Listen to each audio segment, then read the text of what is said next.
As far as the United States is concerned, their interest in Venezuela, sure, there's some economic benefit to that if they put in a puppet that they can get some good deals on. We can get some good deals on oil, I guess. Um, I think it's more of trying to maintain influence in Venezuela versus allowing Russia and China to get in there and establish good relations with Venezuela. Now, I disagree with the method they're trying to do here. They're trying to strong arm Maduro, um, even though he was elected by his people, by the Venezuelan people, and Guaido is kind of just like a nobody that they're just trying to sneak in there with good PR, trying to get everybody to apparently believe like he's a legitimate replacement for Maduro. Um, and so I can see why the Pentagon would want to get in there, but they're doing it the wrong way, really, and in a way that's just going to cause more conflict. And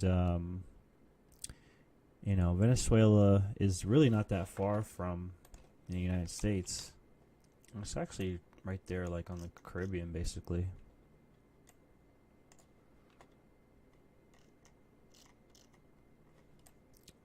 So I think it's more of an issue of making sure that Russia and China don't park missiles there versus really anything to do with the oil. I think that's just kind of a bonus thing that the United States can benefit from.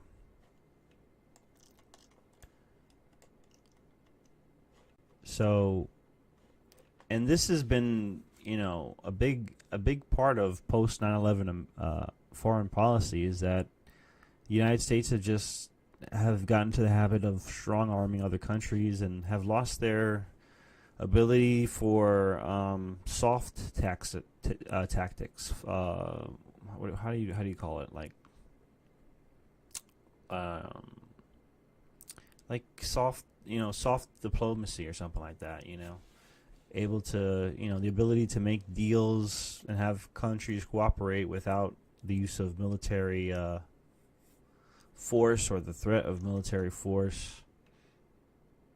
Yeah, I mean the Monroe Doctrine that's never ended. That's always been a policy of the United States to maintain dominance over this entire side of the globe.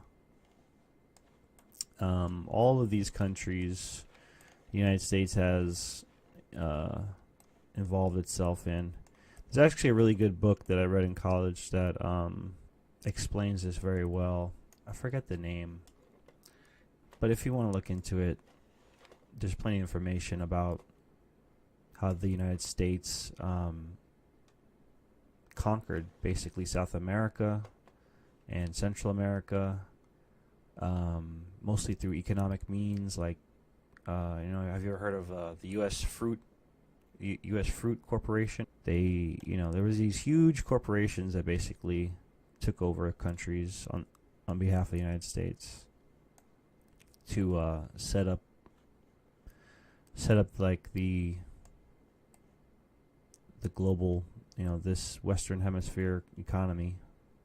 Getting cheap fruit and stuff from cheap resources from South America.